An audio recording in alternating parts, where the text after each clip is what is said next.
Buenas noches, profe. ¿Cómo les va? Un poquito cansado, pero todo bien.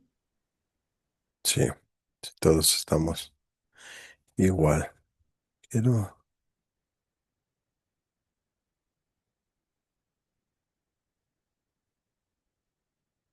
ya, a ver, teníamos algo pendiente para hoy y también, bueno, son 2 horas, entonces vamos a ver si empezamos con lo pendiente que se había quedado de la anterior clase que no pudimos tener.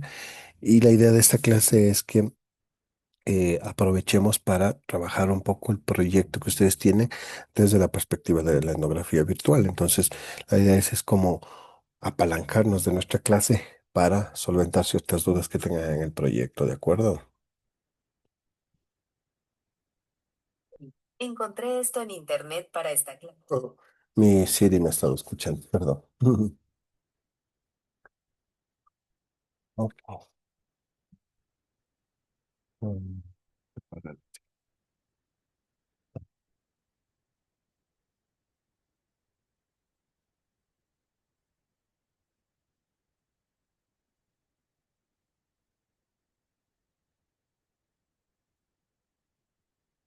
Creo que, a ver, déjame enviar en el chat. Teníamos algo pendiente.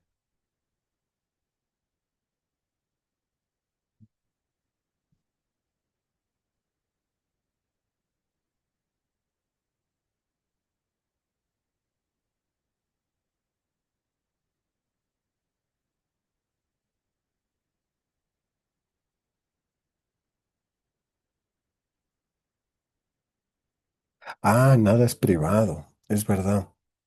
Y tenía una pregunta por cada uno de ustedes.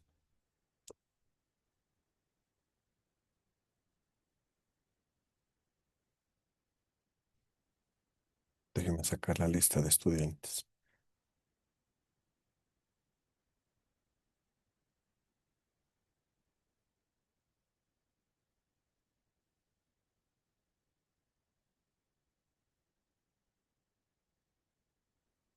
Me parece, me parece que ustedes enviaron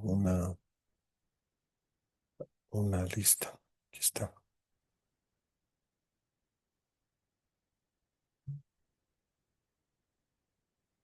Buenísimo. Ya, ok. Vamos a hacerlo un poco aleatorio. María Guadalupe, Río Frío.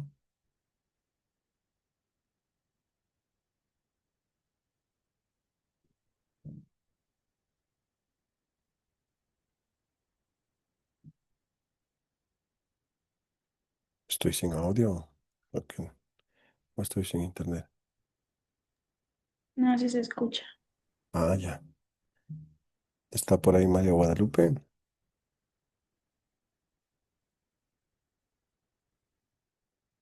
No. Ok. ¿Dónde estamos?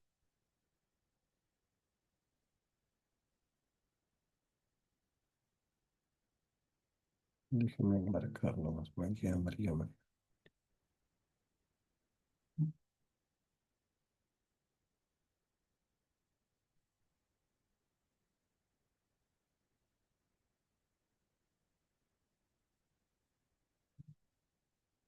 Ok. Ingrid Renata.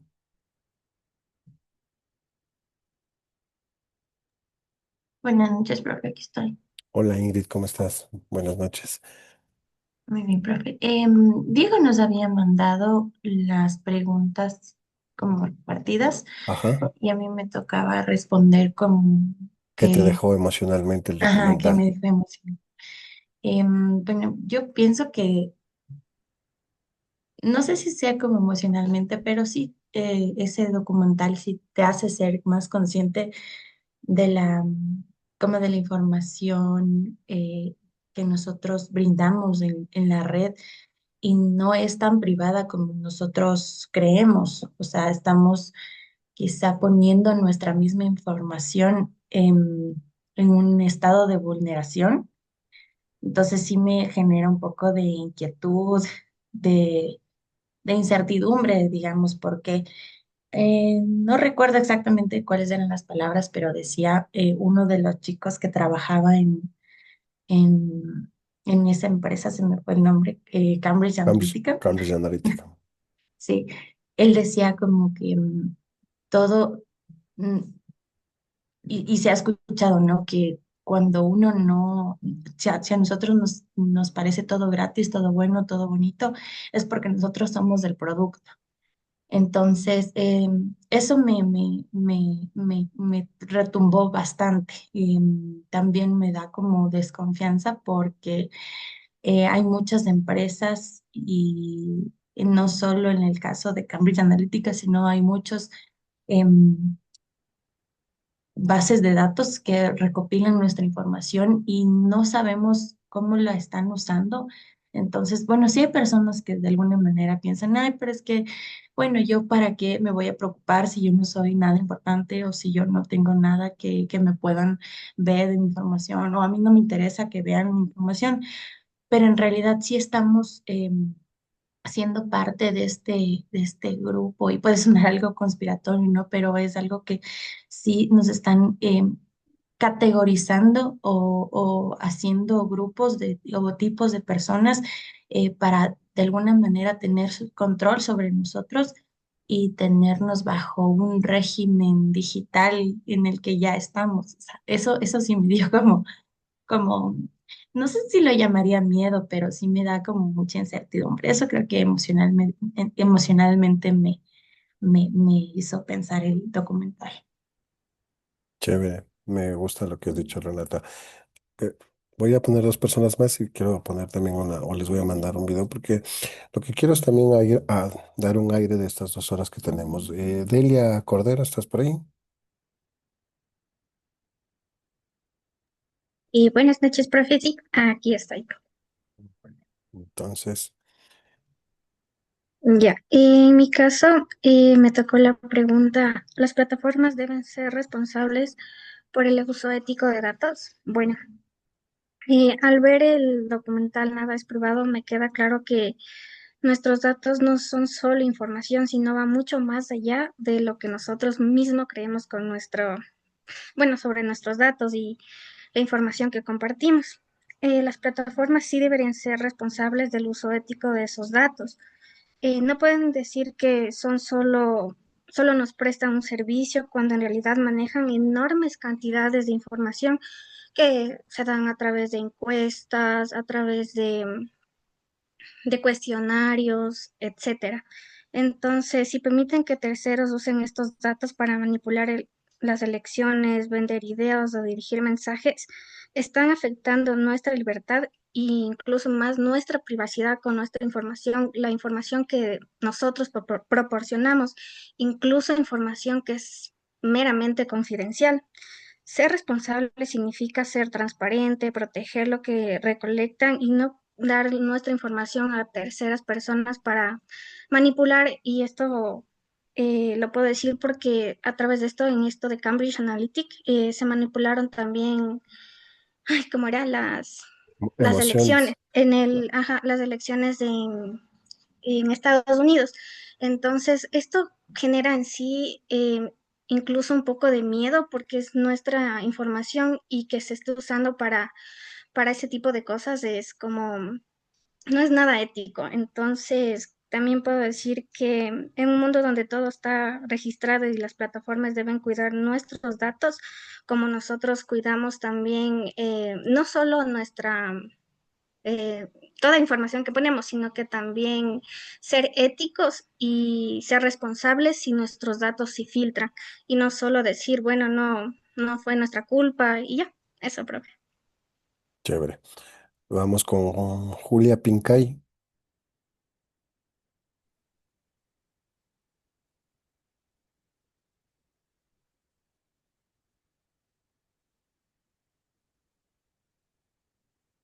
Julia Lisset, ¿no? Deberían verlas. los resaltones en rojo que pongo en en la lista cuando no contesto. Em, yo creo que una persona más y estamos. Zaida Carrera, Mm, Buenas noches, Licen. Sí, aquí estoy. qué chévere, nos encanta. Ya. A ver, a mí me tocó la pregunta, a ver cuál era, aquí está. ¿Qué riesgos tienen el perfilamiento psicológico en la investigación social? Ya, Licen. A ver, después de haber visto el documental Nada es privado, me quedó claro que el principal riesgo de perfilamiento psicológico viene siendo esto de que se puede esto convertir en una manipulación masiva, porque partiendo casi de lo que dijo la compañera Delia del Cambridge, uso datos de Facebook para construir perfiles emocionantes, pero que podrían influir en el voto de millones de personas sin que ellas lo supieran. Entonces, yo creo que esto viéndole desde una perspectiva de la etnografía sí, digital, esto sí puede preocupar porque a veces esto rompe los principios esenciales de la investigación, como viene siendo la transparencia, el consentimiento y el respeto por la autonomía. Cuando estos perfiles psicológicos se usan, se evidenció esto fue en las elecciones que dio ahí en el 2016, que dejan de servir para comprender a la sociedad y comienzan a modificarles desde la sombra. Entonces, creo que este documental lo que muestra en sí es que no se regula estas prácticas. Entonces, el perfilamiento psicológico no solo afecta a la privacidad, sino amenaza a la democracia y esto la convierte las vulnerabilidades humanas en oportunidades de control, se podría decir. Ujú. Julia Pincay, tienes levantada la mano. Profe, buenas noches. Sí estaba hablando, pero no me escuchaba. ¿Yo o toda el aula? No sé, pero sí estaba prendido mi micrófono. Ya, bueno. Ya, cuestión de la pregunta es, ¿es posible investigar sin dañar o y cómo? Pues según lo que estaba yo investigando, pues sí es posible investigar sin dañar, pero la clave está en tratar a las personas de Internet no como un usuario más, sino con el mismo respeto que en la vida real, porque detrás de un usuario hay una persona real. En este caso, reitero lo que dijo mi compañera Delia, siempre hay que ser transparentes, siempre hay que decir quién eres y para qué investigas. También es fundamental proteger su identidad, ¿cómo? Cambiando sus nombres o los datos para que no se les reconozca, porque muchos usuarios muchas veces están dispuestos a colaborar, pero más no les gustaría que sus nombres reales estén puestos en la investigación. Por ello, también antes de usar algo que alguien dijo, es mejor preguntarle a la persona si está de acuerdo en prestar esta información o no. También se trata de observar e interactuar sin ser tan intrusivo, porque en este caso los o las personas se asustarían a ser demasiado intrusivos con ellas. Y todo es con la intención de entender y no juzgar. Al final es, o sea, sí es posible investigar sin dañar y es poner primero a las personas delante de los datos. Ujú, me gusta. A ver, vamos a darnos un poquito de aire. Ahora voy a exponer yo y de ahí seguimos. Alguien está levantando la mano, creo. Déjenme ver. Sí, Mau. Mm, Buenas Mau. noches, profe. Sí, disculpe, yo entré un poquito tarde cuando ya había entrado y ya me había mencionado, entonces no sé si habría la posibilidad de responderlo ahora o no. Sí, sí, claro. Sí, ok. Bueno, a mí me había tocado la pregunta número 22, si un documental puede manipular igual que un anuncio político. Bueno, pues considero que sí. Pues que un documental sí puede manipular igual que un anuncio, porque este también elige qué cosa mostrar o qué ocultar y qué emociones puede activar. Aunque este parezca más neutral, su narrativa puede orientar nuestra interpretación. Este documental, Nada es privado, demuestra que cualquier contenido puede moldear opiniones si no se maneja con ética. Por eso, como futuros comunicadores, debemos ser transparentes y evitar construir relatos que manipulen a la audiencia. Eso, profe. Ujú. Ok. Eh, un segundo. Perfecto, déjame ver si puedo compartir. Muchas gracias. Déjame ver si puedo compartir pantalla.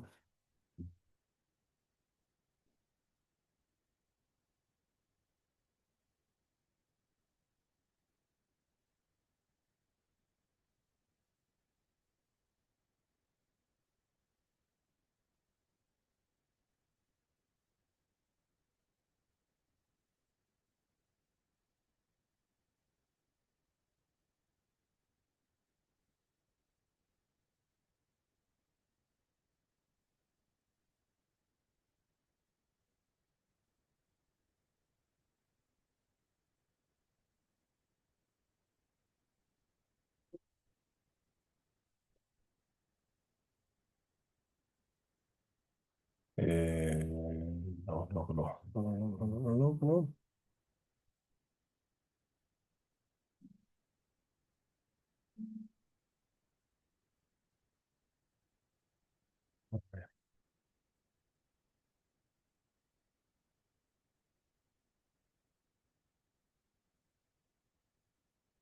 Ahí están viendo la pantalla. Sí, sí se puede visualizar. Perfecto. Un segundo. Quiero entrar con el monitor y ya.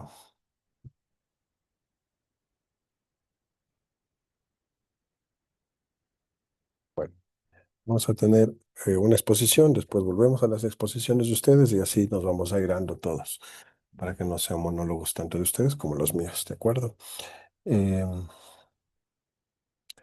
pero no logro entrar al monitor. Mm, un segundo.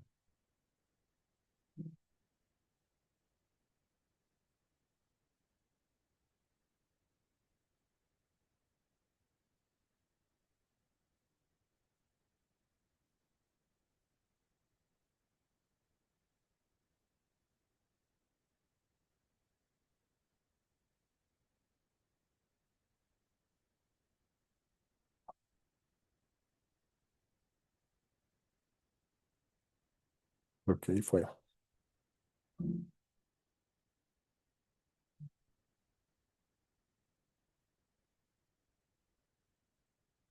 Ujú, ahí fue, ahí estamos.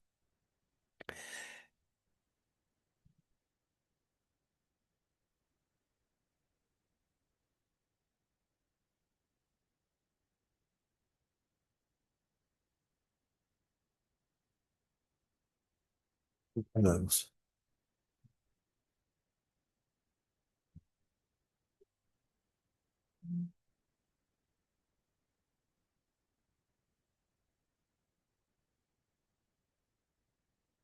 Bueno, ¿qué es lo que vamos a ver nosotros en esta clase? Nosotros tenemos ahora eh, una clase que lo que va a hacer es tratar o intentar eh, llevar esta clase de las herramientas digitales a su proyecto. Entonces, lo que quiero hacer con esto es que nosotros podamos, de alguna manera nosotros podamos ir despejando las dudas que seguro tiene en los grupos. Es muy probable que tengan muchas dudas. Entonces la idea es que lo podamos ir despejando. En el grupo de coordinadores también se pasó algunos alcances al respecto de esto, ¿no? Sobre todo, por ejemplo, eh, las temáticas también y las líneas macro que se pueden trabajar dentro de cada uno de los grupos, ¿no? Entonces, Un poco para recapitular, en estas clases lo que hemos visto es qué es la etnografía digital, cuáles son las diferencias de la etnografía digital con la etnografía tradicional, ¿no es cierto? Entonces, un poco ya lo vamos a, digamos, ya lo damos por superado esto, ¿no? Entonces, ahora lo que vamos es eh, pasar, digamos, de entender cómo se construye el campo en línea, de todo lo que son las comunidades de las redes, tanto digitales como todas las redes, digamos, en el ecosistema digital. Y hoy lo que vamos a dar es ese paso clave que es pasar, digamos, de la teoría a el manejo de las herramientas, ¿no? Entonces, quizás ahí la parte más simbólica para nosotros es preguntarnos si ustedes, eh, cuando digo ustedes me refiero, digamos, desde esa perspectiva, es que nosotros como investigadores entendemos ya que lo que ustedes respondieron hace poco en estas preguntas, ¿no? Cuando vieron este documental. Por eso tiene mucho enlace. Es decir, si ya todos tenemos claro de que observar en entornos digitales hay que elegir con qué herramienta, con qué registro, cómo organizas, cómo analizas y cómo capturas todo lo que pasa en las redes, en las chats, en las plataformas que tú has decidido leer, ¿no? Digamos, ser parte de esa investigación. Entonces, ¿cuál sería, digamos, esa perspectiva, ¿no? Entonces, no se trata de la herramienta en sí, y esto es importante, no se trata de manejar ArcGIS, Gephi. De hecho, vamos a manejar, yo suelo manejar Gephi, que es un poquito pesada de programación, pero es muy buena. Pero también hay otras como Golden, que son en la web o esta HotSuite también, que hay algunas que pueden generar escucha social. Pero más allá de los aplicativos, incluso de las redes sociales como TikTok, como Instagram, digamos, que están de moda, ¿no? Y que mañana pueden inventarse otra red y estar de moda, es que nosotros debemos elegir qué herramientas conservan nuestra mirada etnográfica. Es decir, qué herramientas a nosotros nos ayudan a entender los significados, las culturas y las relaciones de poder y las experiencias que circulan en esos entornos digitales, ¿de acuerdo? Entonces, problematizar eso implica pensar en para qué nosotros, y esta es la pregunta de cajón que debemos hacer nosotros, ¿para qué nosotros nos necesitamos herramientas digitales si la idea es que nosotros entramos a observar, ¿no es cierto?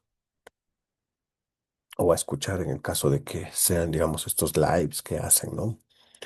Y por lo tanto hay una interpretación. Entonces, ¿para qué necesitamos una herramienta? Entonces, ahí la respuesta es súper sencilla, porque las herramientas no reemplazan esa subjetividad del etnógrafo, pero sí amplifican la capacidad de que nosotros miramos, ¿sí? ¿Por qué? Porque nos permiten hacer un seguimiento más exhaustivo, por ejemplo, de un hashtag. Entonces, y esa es la idea. Voy a hacer, eh, termino esto y voy a hacer un ejercicio en tiempo real. Entonces nos permiten seguir un hashtag en tiempo real, mapear las comunidades, guardar las historias, porque recuerden que las historias, ustedes mejor que nadie lo saben, desaparecen en 24 horas. Entonces en las historias a veces hay cosas que es importante hacer una captura de pantalla o guardarlas si son unos videos, ¿no? A partir de hay varios aplicativos, digo, que sé, OS, ScreenCam, ¿sí? Porque eso nos va a permitir luego transformar todo eso en una narrativa digital con su contenido social, ¿de acuerdo? Entonces, todo esto que les digo, seguramente dicen, bueno, ¿y cómo conecta el profe Santiago con el tema de los proyectos? Y ahí es donde nosotros conectamos, porque nuestro proyecto es narrativas digitales para la transformación social. Entonces, en ese proyecto no solo van a investigar, sino que van a contar historias, ¿no es cierto? Y además van a hacer una campaña digital. sobre tecnopolítica, sobre juventudes, sobre cuerpos, sobre crisis climática, sobre migración, salud comunitaria, entre otros, ¿no es cierto? O sea, el arco iris, el abanico es grande. Entonces, las herramientas que vamos a ver son una caja de herramientas, digamos, como cuando se baja la llanta, ¿no? Entonces, tenemos una caja de herramientas que nos va a permitir darle profundidad a la investigación y una calidad a los relatos que vamos a hacer en ese formato documental, ¿de acuerdo? Entonces, la idea de esta clase, o intento, ¿no? Que quiero hacer en esta clase, es que primero entendamos por qué el campo hoy también son los timelines, los algoritmos y las plataformas, por eso era lo del video. Y en segundo lugar, conocer las herramientas que nos van a servir, o sea, herramientas concretas para observar, para registrar, para analizar. Y un tercer punto es aterrizar cómo cada herramienta puede servirnos en el proyecto digamos, en cada uno de los proyectos suyos de las narrativas digitales, ¿de acuerdo? Entonces, pequeña pausa para hacer un ejercicio demostrativo. No me pagan por presentarles la herramienta Golden, por si acaso. Me encantaría. Solo que siento que es bastante intuitiva, bastante. Gephi es muy pesada. Mm, Listo. Ya es más, se me perdí. Mm, pues sí.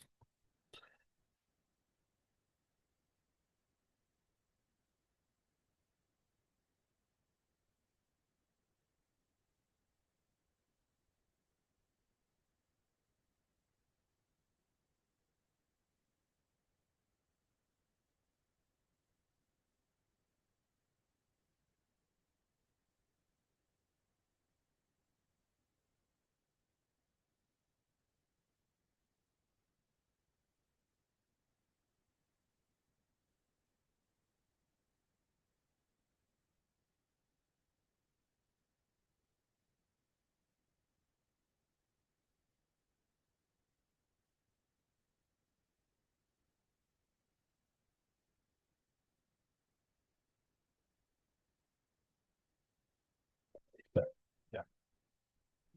No sé cómo.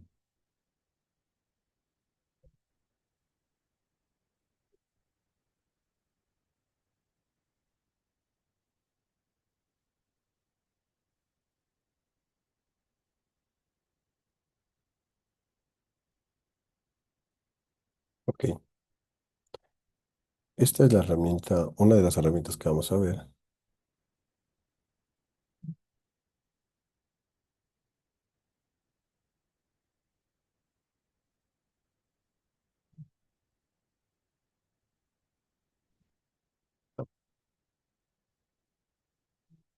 Ujú. Y ustedes pueden analizar las menciones, los hashtags y los términos. Hay muchas herramientas. Y como les decía, esta no es una clase de manejo de herramientas en sí. Habrá una, por supuesto, pero en este momento lo que vamos a es entender cómo funciona. Vamos a darle no sé si a Fito o al Papa Leo. Vamos a darle al Guías Fito, que es local. Puedes tú poner cualquiera, ¿no? De tu temática, por ejemplo, el paro, ¿no? Y nosotros aquí vamos a ver el número de usuarios que han interactuado con la publicación, las publicaciones que se han generado. Puedes generar, digamos, un informe en CSV en- o en Excel. Vamos a hacer una tabla dinámica para poder ver la data. El número de interacciones, quiere decir el número de veces que se han compartido, la audiencia de cada uno, ¿no? Y este es un análisis de sentimiento que se denomina. Por un lado tenemos el positivo, el neutral y el negativo. ¿Y qué es lo que se ha mencionado en el tema, ¿no? Ecuador, varias risas, comunicar, viajar.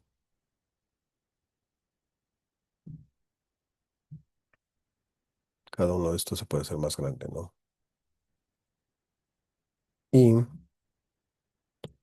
cuando se publicó, o sea, el primero que se publicó el 25 de noviembre y el topic que llegó, digamos, el trend topic que llegó, digamos, a su cúspide el 26 de noviembre.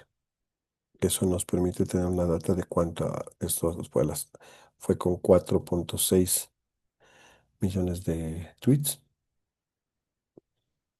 ¿de acuerdo? Y aquí está, digamos, los influencers que se denomina, quienes han, digamos, son el círculo que se ha generado, ¿no? A partir de esa data. Hay también cómo hacer una nube, un círculo de eso. Y esto es interesante para hacer un mapa de clivaje que se denomina, porque estas cuentas interactúan con otros hashtags también. Entonces, y vemos las publicaciones, ¿de acuerdo? Y esto es importante en nuestra data para la investigación precisamente, ¿no? Entonces tenemos aquí incluso en Instagram y así en todas las redes sociales, ¿de acuerdo? Vamos a ver de este tipo de cosas. Solo esto es un pequeño ejemplo, pero vamos a ver de esto un montón de herramientas, ¿de acuerdo? Em, Porque lo interesante de esto es que además de manejar las herramientas, lo interesante es que nosotros logremos articular esto a nuestros proyectos. ¿Ok? Bien. Entonces, una vez que nosotros ya conocemos, digamos, vamos a imaginarnos que conocemos ya algunas 10, 4, 5 herramientas, la idea es pensar con qué herramienta podrían ustedes trabajar la temática que ustedes eligieron y cómo usarían esas plataformas sin perder la ética, la sensibilidad y la perspectiva crítica. Entonces yo eh, pregunto, por ejemplo,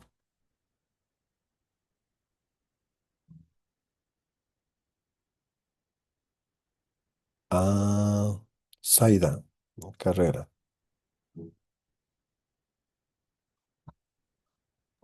Dígame, Lisa. Zaida, ¿cuál es el tema tuyo? Perdón, ¿El tema tuyo? a ver, el tema mío del proyecto. Ujú, Ya, lo estábamos delimitando y era esto de la salud mental de la universidad, especialmente en la Facultad de Medicina. ujú, Ese era el tema. Lo estábamos delimitando aún. ujú. Ok. Pedrito Rojas. Buenas noches. El- Sí, el mismo que Zaida era sobre la invisibilidad de la salud mental que se enfoca en la Facultad de Medicina de los estudiantes de la Universidad Central. Esa es la idea que tenemos, aún estamos desarrollando. eh, Pedrito, una consulta. Suponiendo que tú seas el objeto de estudio, con término a tu pregunta que tú te tocaba, ¿no? Eh, Imaginemos que tú eres el objeto de estudio. ¿Qué, qué deberías exigir como ciudadano frente al uso de tus datos? Que es la pregunta que ibas a responder, ¿no? Sería más que todos mis datos personales, nombre, apellido, residencia, sector donde vivo, si estudio o trabajo. ¿Y cuál Ujú, sería? Sí, sería eso prácticamente. Ya si es enfocado a un tema en específico, pues se va dando aún más información. ujú. Chévere. L- lo chévere, digamos, a esta clase, yo lo que quiero es que ustedes vayan diciendo sus proyectos para yo mismo ir dando pistas y ejemplos y recomendaciones para que ustedes salgan de esta clase con un mapa medianamente claro de las herramientas que pueden usar en su proyecto que van a sacarlo, ¿de acuerdo? Entonces, a ver, sigamos con la clase. ¿Por qué necesitamos esas herramientas? Estas herramientas son súper importantes porque en en el ejercicio de la investigación, conocer herramientas digitales, sean gratuitas o sean pagadas, nos permiten hacer una investigación etnográfica en entornos digitales que, digamos, nos logre recoger la data, porque es mucha data, ¿no? Y a veces incluso de acceso. ¿De acuerdo? Por ejemplo, otro paréntesis, hay una herramienta que yo también uso que se llama, uf, eh, Metricool, ¿ya? Eh, y de hecho la dejé de pagar, creo que me tocaría pagar este mes para trabajar con los proyectos de ustedes y poder ayudarles. Pero esta herramienta es muy buena porque tiene mucha data de acceso sobre todo al repositorio de las redes sociales. Entonces, este tipo de herramientas a nosotros nos ayuda. Entonces, la idea es que nosotros logremos aprender a integrar esas herramientas al trabajo del campo digital. Entonces, no se trata solo de que tenemos las cuentas y entramos, porque eso es muy manual y es muy complicado también. Está bien hacerlo, pero creo que es importante trabajar con la data, ¿no? Entonces, utilizar, por ejemplo, instrumentos de observación, registro, análisis, que es esto que vimos, ¿no? La herramienta Golden, ¿de acuerdo? Entonces, conectar estas herramientas con el proyecto que ustedes tienen de narrativas digitales para la transformación social es lo que eh, les va, digamos, a ser de utilidad o les va a servir directamente para avanzar en su documental, en su campaña digital, ¿de acuerdo? Mm, ujú, mm, mm, mm, mm, mm.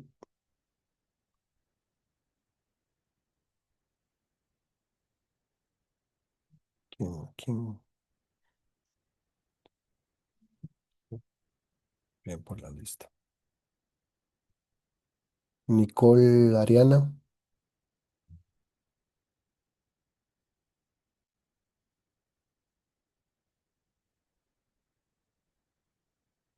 Nicole Ariana, ¿no? Eh, Jennifer Camila.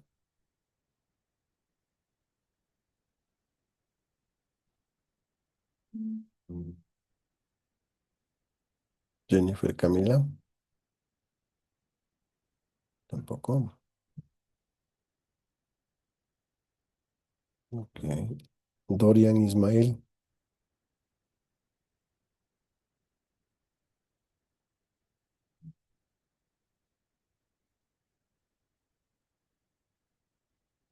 Ok. Jeremy Alan.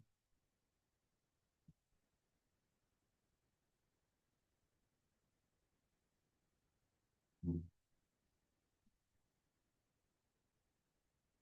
No. Ok. Berito Cristina.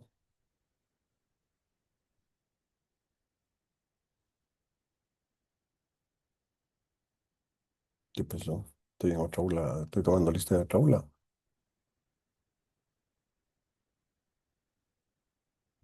Vero Cristina Salazar Uciña.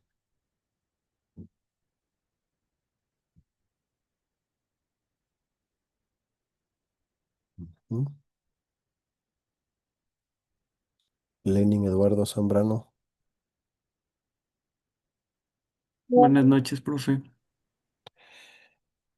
Lenin, una pregunta. ¿En qué de lo que digamos, esta exposición que hemos realizado, en qué momento, y además de la película que tiene mucho que ver, en qué momento de tu tema, cuál es tu tema? Por el momento estamos cambiando de tema, no tenemos el tema asignado ya que teníamos un tema, pero a última hora no lo pudimos concretar, entonces ahorita estamos buscando otro tema. Ujú. Ok, entonces, ya que no hay tema, eh, te tocaba la pregunta de, ¿puede la etnografía digital ser una herramienta de justicia social?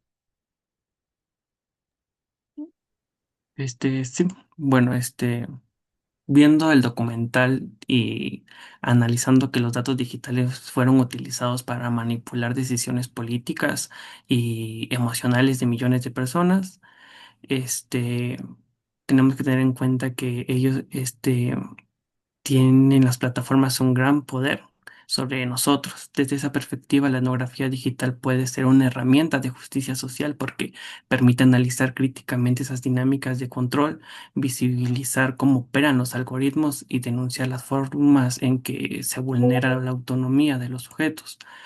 Además de que funcionan como megáfonos para las voces silenciadas, permitiendo documentar y dar a conocer las realidades de comunidades que han sido marginadas como grupo de activistas o minorías. Y además puede ser como exponer los abusos, ya que analiza cómo las plataformas y sus algoritmos vigilan, discriminan o perjudican a ciertos grupos. Ok, súper bien. Eh, Independientemente del tema, querido alumno, independientemente del tema, y esto es para todos, las herramientas las van a utilizar desde la semana 6. Es decir, el proyecto, ¿qué es lo que les pide? Recordemos, el proyecto les pide observación, les pide registro, ¿no es cierto?, en las comunidades digitales. Por lo tanto, hay que identificar los actores sociales. Voy a que recuerden lo que hice ahorita con la herramienta Golden. Entonces les va a hacer identificar los actores sociales, los colectivos, ¿no? Es lo que acabamos de ver en la herramienta Golden. Entonces las herramientas son importantísimas. Y si no hay herramientas, pues por lo menos, digamos, los aplicativos, sea, digamos, Instagram, Facebook o TikTok o WhatsApp, para lograr ese barrido, porque es importante la observación y el registro de esas comunidades digitales. ¿De acuerdo? Ok, ¿qué significa eso? Que en esta clase, digamos, la etnografía es el punto de partida para nosotros mirar estas comunidades digitales, los hashtags, los grupos de Facebook, las cuentas de TikTok, los canales de YouTube, los espacios en Telegram, ¿de acuerdo? Los grupos mismos que se generan, ¿de acuerdo? Entonces es importante, en su proyecto esto es importante.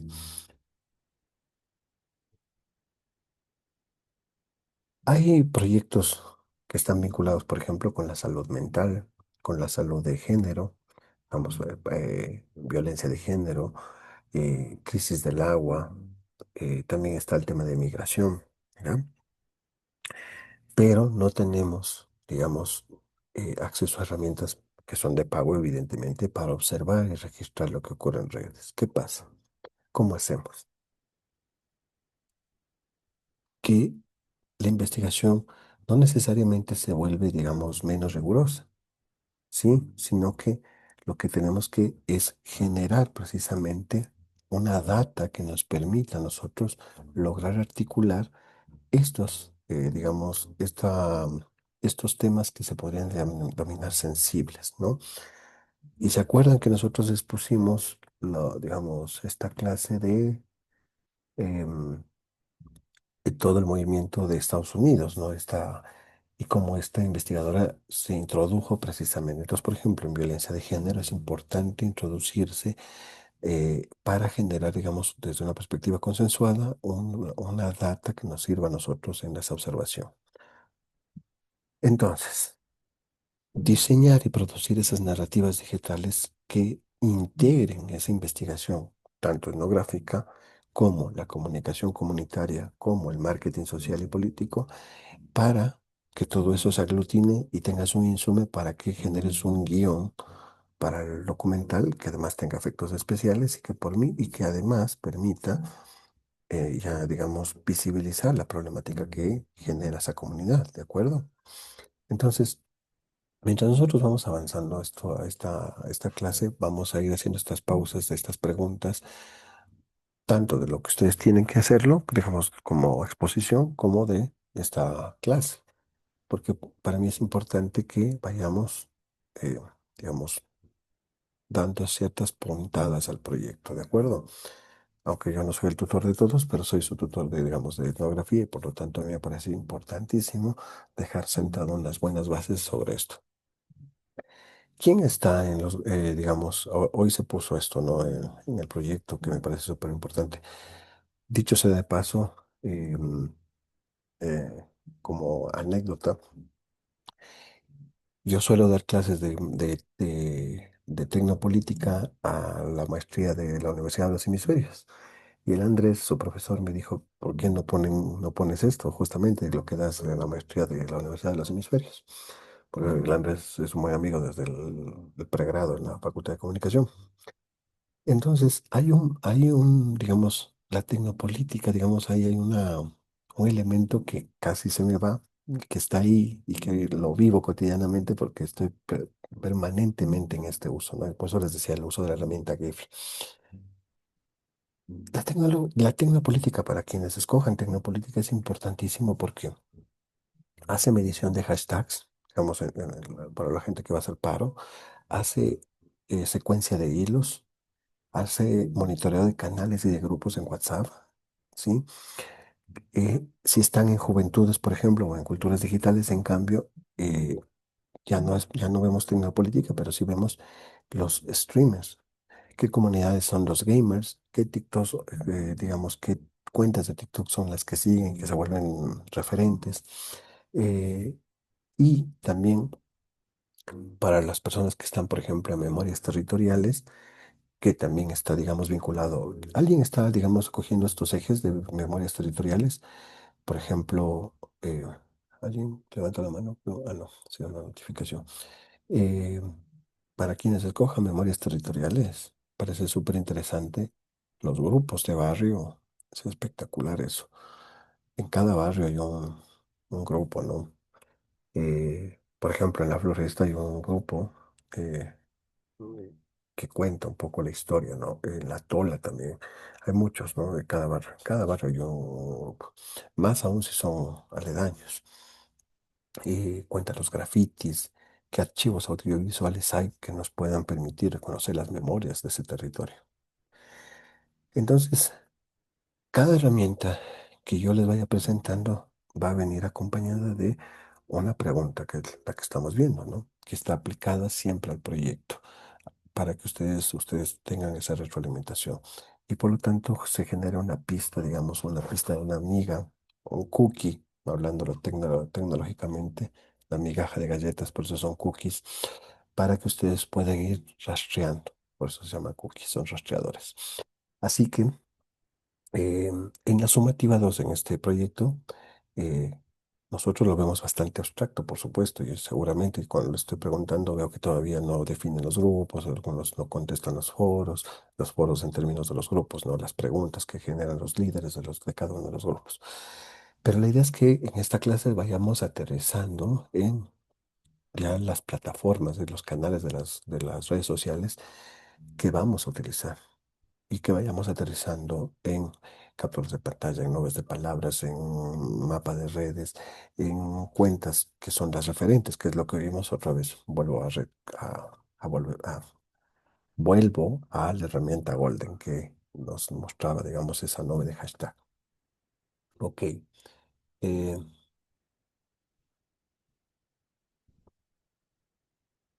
con estos objetivos claros, eh, la pregunta es, ¿por qué necesitamos herramientas en la etnografía? Si el corazón del etnógrafo sigue siendo, digamos, la escucha, ¿no? Que ahí es donde entramos.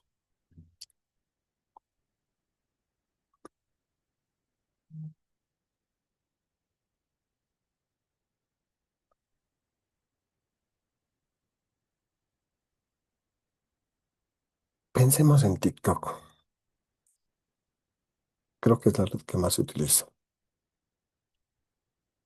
¿Creen que podemos investigar o hacer una investigación seria en TikTok, haciendo, digamos, un ejercicio de observación de ciertas cuentas de nuestro tema? Es más, añado. A ver, vamos a hacer estas preguntas. Tengo una lista de alumnos.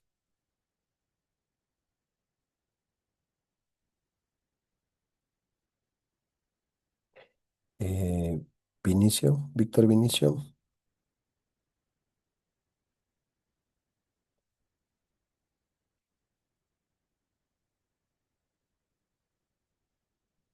¿no? Dianita Carolina. Buenas noches, profe. Buenas noches, compañeros. Dígame, profe. Dianita, ¿crees que se puede hacer una investigación seria solo entrando a observar sin registrar un campo de estudio o una temática como la que tienes tú? ¿Cuál es la temática que tienes tú? La verdad, no, pues no se puede realizar registros si no se investiga, si no se observa, si no se está en el entorno en medio de investigación, es algo imposible. O sea, ¿qué es lo que crees que deberías hacer? O sea, en este caso, según lo que estamos realizando para el proyecto sumativo, se debe hacer una investigación profunda en torno a a las materias que nosotros estamos revisando. En cuanto a eso, justo estábamos revisando lo del tema con mis compañeros y tenemos una pauta que nos dio el profe Andrés, que serían las narrativas digitales juveniles sobre el acceso en el transporte público del trolebús en Quito y su incidencia en la conciencia ciudadana y las políticas de convivencia urbana. Súper bien, me gusta ese tema. Ahora, entonces, ¿crees que debas, digamos, una pregunta más detallada inclusive? Entonces, tú en la investigación observas, digamos, entras a las redes sociales o investigas esta comunidad de usuarios de transporte público y registras o no registras eso para la investigación. Claro, nosotros tenemos que realizar investigación de campo, todo lo que se tiene que realizar en cuanto para recopilar información, tanto de lo que se hace de manera digital en las redes, tal vez casos de acoso y todo lo que se pueda recopilar para poder respaldarle la información y el proyecto. Súper bien, muy buena respuesta. Súper bien. ¿Por qué? Gracias, porque la memoria, nuestra memoria es súper limitada. Entonces, recordemos que hablamos desde el campo digital, ¿no? Entonces, en el caso de la compañera, habrá usuarios que suban o reposteen como una queja en una historia diciendo que el transporte municipal o público eh, les trata mal o no funciona o no se ejerce el debido descuento como estudiantes. Y todo eso se desaparece. Tú lo viste una vez, entonces la memoria es frágil. Entonces todo eso implica que eh, al pasar el tiempo pueden borrarse y es importante registrarlo, hacer capturas porque van a desaparecer. ¿De acuerdo? Entonces los comentarios también. Ustedes mejor que nadie saben eso en la vida cotidiana.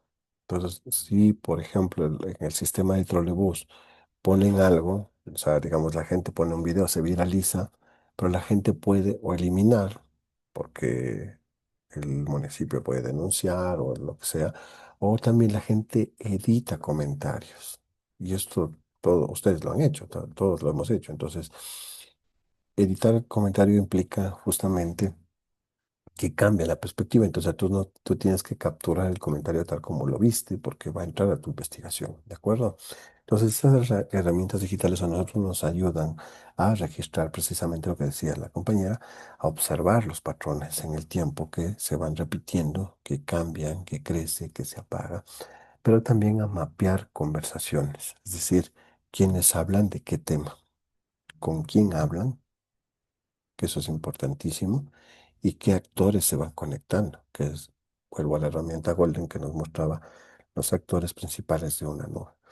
Hay una, hay una página también que hace esto que se llama hashtag Boli, algo así. Ya voy a mandarles Tengo una lista de herramientas para estos menesteres. ¿De acuerdo? Y por otro lado está el análisis del discurso, es decir, encontrar las palabras clave, los temas y ver los marcos narrativos. Y esos marcos narrativos, además, voy a estornudar, perdón, y esos marcos narrativos pasan también por los campos semánticos que son semióticos.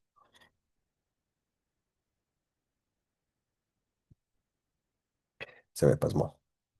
Eh, Y por supuesto, hay tonos emocionales. Ahí, digamos, la gente comenta desde la ira, desde la rabia, desde la molestia, ¿no? Entonces, es importante eso porque se van visualizando las redes y vemos gráficamente las comunidades, los nodos que se denominan, ¿no? Los influyentes y las periferias.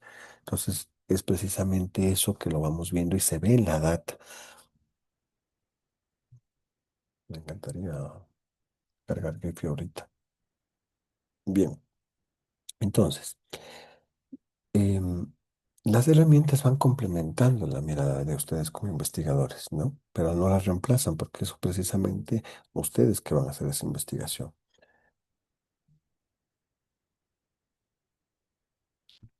Vamos a ver. Mm,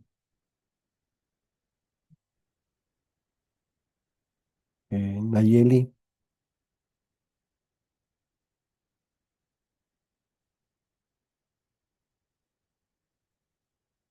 ¿está Nayeli por ahí?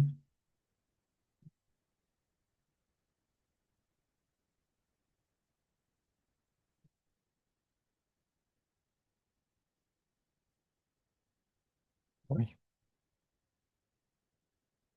Carlita,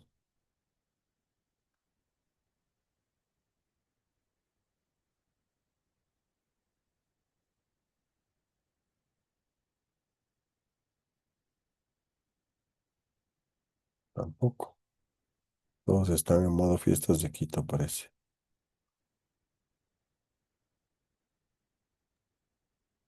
Están en la chiva, profe. Es viernes y el cuerpo lo sabe. Eso puede ser, tienes razón. Pero no han invitado, entonces están con falta.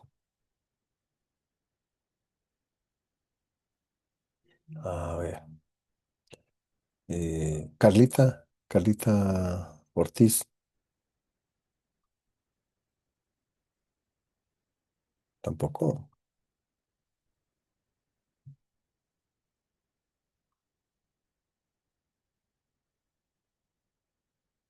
¿No?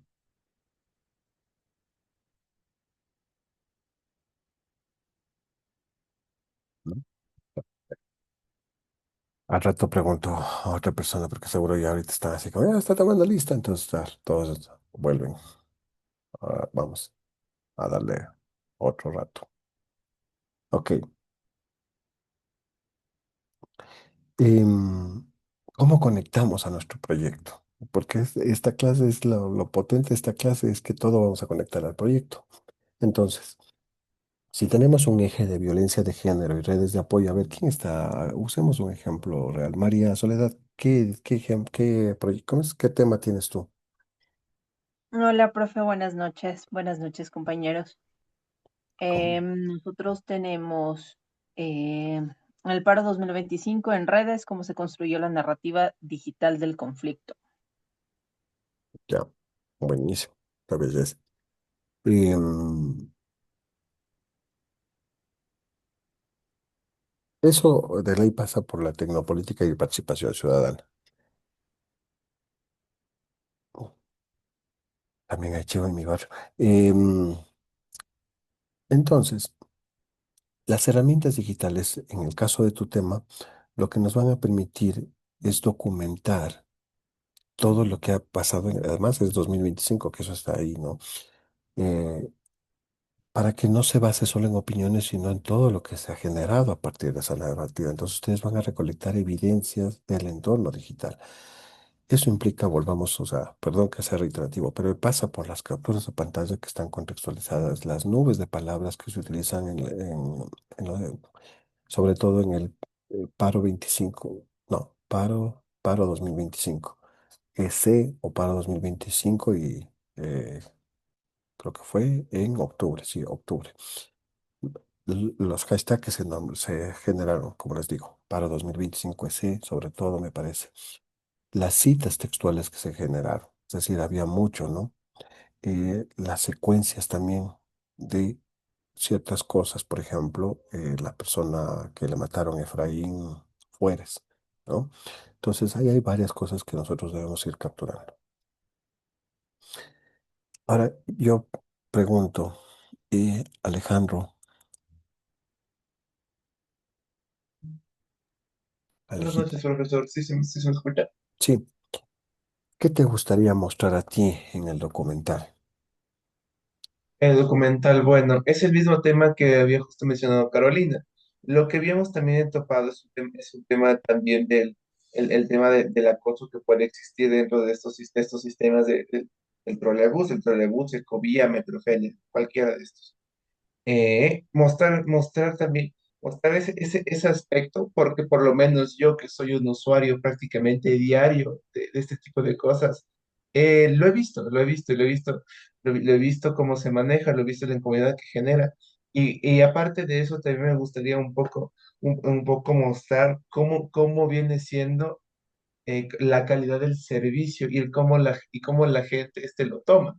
Porque últimamente se salió la noticia de que iban a haber regulaciones iban a haber como normativas para el uso de estos servicios. Esto salió, si no me equivoco, hace una semana y media, si es que no me equivoco, si es que no me falla la memoria.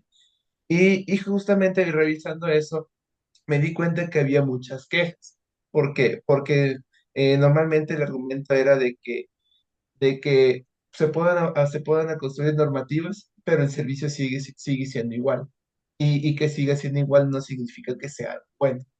Así que eso también me gustaría indicar como la realidad la realidad de las vivencias reales de cómo se construye, de cómo se vive, cómo funciona el sistema del trolebús, Ecovía, Metromedia, y también el tema del acoso que existe dentro de estos mismos. Esos dos puntos creo que me gustaría resaltar. Súper bien, mira que, y seguro a todos, por ejemplo, a María Paz, a Amy, a quien me está por aquí, Nando, Carolina, les va a servir seguramente estas ideas, porque ¿qué quiere decir? Que ese documental es muy probable que tenga testimonios, pero también tenga entrevistas, porque tú estás diciendo que quieres, digamos, o probablemente, digamos, todos hayan pensado de alguna manera cómo, en qué orden irá esto, pero en meter, digamos, las percepciones de la gente frente al sistema, ¿no? De transporte. Y eso implica testimonios, pero también las entrevistas, por ejemplo, a quienes han sufrido acoso, totalmente, digamos, desde una perspectiva del cuidado de los derechos, ¿no? Es decir, eh, sin revictimizar, que se denomina a la entrevistadora, ¿no? A la entrevistada, perdón. Entonces, la idea la tenemos clara. Entonces, por eso es importante justamente hacer este ejercicio, por eso esta asignatura es clave, porque lo que hace es recabar precisamente en, en justamente entender cuáles son los casos y a quién van a entrevistar y todo, y en qué fecha fue, y a partir de qué cosa fue, y si eso detonó en una protesta digital, todo eso es justamente ese ejercicio de etnografía. Entonces, me parece que la cosa está teniendo, digamos, está, digamos, tomando forma, ¿de acuerdo? Ahora, en el caso de imaginemos, por ejemplo, la crisis del agua también, ¿no? Eh, ¿Qué es lo primero que harían para empezar a mirar ese conflicto, ¿no? Es decir, probablemente retroceder en el tiempo que implica en entrar, digamos, simbólicamente a la cámara del tiempo, que es entrar al Internet, ¿no? Ah, ahora les doy, hay una página que es súper buena, que deben tenerla, Time Machine.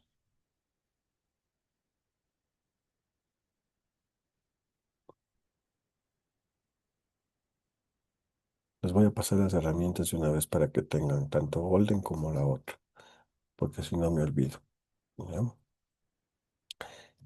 A ver.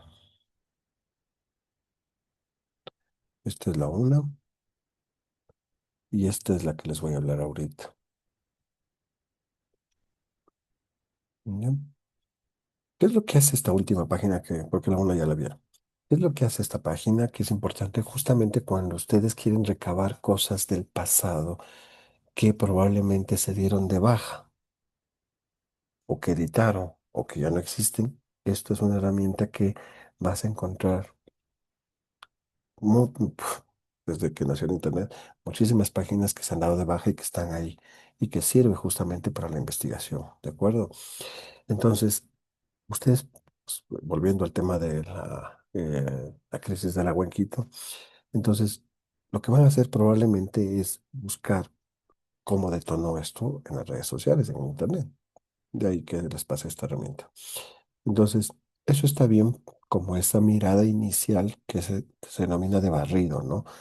Pero ya, digamos, desde la perspectiva ya más de investigación, necesitamos ya no solo digamos, este scroll, sino necesitamos manejar este tipo de herramientas que es la que les acabo de dar para que la observación y el monitoreo social sea, digamos, mucho más riguroso y por lo tanto venga con una captura de pantalla, la fecha en donde está todo, ¿no? Em, entonces, hay una diferencia abismal entre hacer este barrido que les decía de mirar las redes sociales, de revisar, y la otra es de monitorear. Entonces, revisar redes es lo que ustedes hacen todos los días cuando se despiertan. Yo también lo hago. Entonces, entramos y miramos las redes, ¿no? Es un usuario cotidiano. Pero el monitoreo, y ahí entre ustedes van también a trabajar seguramente en direcciones de comunicación, en departamentos de comunicación, uno de los cargos que están ahí rotando siempre, rotando me refiero que, porque es un trabajo bastante exhaustivo, es monitorear las redes y las noticias, pues se llama monitoreo de medios, monitoreo de redes, porque es una tarea de investigación. Entonces vamos definiendo qué mirar, a quién miramos, durante qué tiempo y con qué propósito. Eso en política es súper importante. ¿Qué dice el ministro? ¿Cómo lo dice? ¿En qué medio estuvo? ¿Sí? ¿Cuáles son los medios aliados? ¿Sí? Y lo mismo si es oposición. ¿En qué medios o qué medios atacan? ¿Qué medios son aliados? ¿Cuáles son digamos, las grandes líneas discursivas? Entonces hay que hacer ese mapeo de problemáticas para nosotros tener, digamos, una suerte de eh, cont- contenedor. Me hace falta agua. A ver, mientras tomo agua. Karen Estefanía,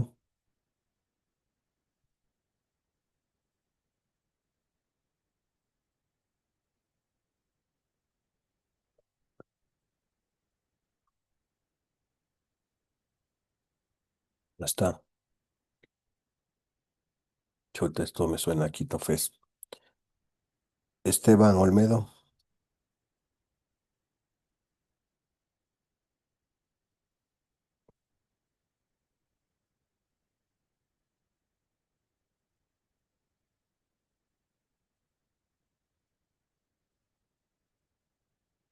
tampoco está Esteban Olmedo.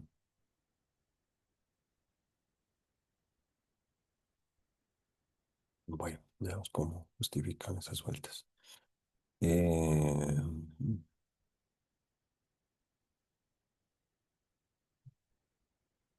Aquí está. Juliana, tampoco. Mm,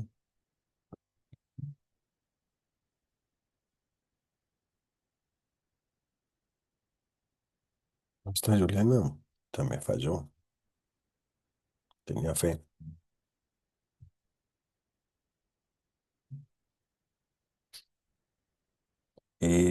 Dayana Noemí, Buenas noches, profe. Dígame.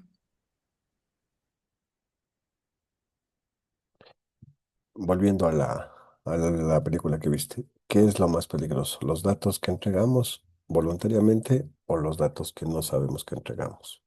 Bueno, Considero que lo más peligroso no son los datos que compartimos, en este caso conscientemente. Puede ser como fotos, opiniones o ubicaciones, sino los que entregamos, en este caso, sin saberlo. Cada clic, por ejemplo, cada, no sé, cada desplazamiento en cualquier red, cada segundo que pasamos viendo cualquier contenido, incluso lo que no hacemos. En este caso, el documental muestra cómo Cambridge Analytica no solo usó lo que la gente publicaba en Facebook, sino que cruzó millones de puntos, se podría decir, pasivos, o sea, comportamientos, preferencias o patrones, en este caso, emocionales. Esto para construir perfiles psicológicos detallados. Entonces, en este caso, estos datos invisibles permitieron manipular decisiones sin que las personas supieran que estaban siendo estudiadas. Ni para qué. Eso. Ujú. Bien, muy bien. ¿Alguien de ustedes ha utilizado TweetDeck o HotSuite? ¿Nadie? Ok.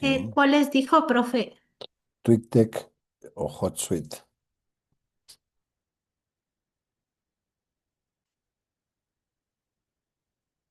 ¿no? O sea, está bien, ¿no? Esa es la idea, aprender.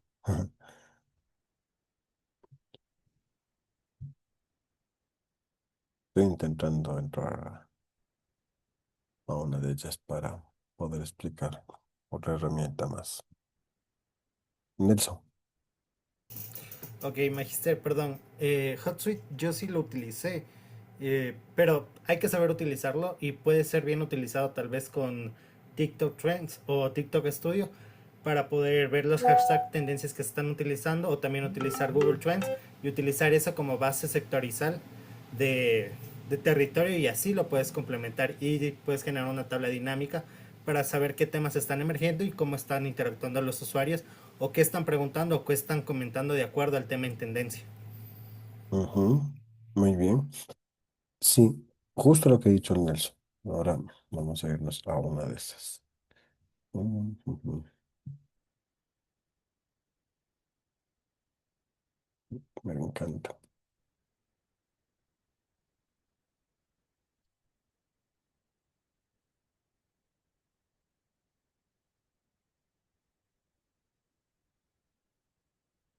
Gracias, Nelson. Lo importante de esta herramienta, de que X tiene otras, lo importante de estas herramientas, como decía Nelson, es el seguimiento de las columnas por hashtag. Sí, y eso nos permite tener una lista de usuarios y una lista de búsqueda, ¿de acuerdo? Eso es, digamos, quizás lo más importante que tienen este tipo de herramientas.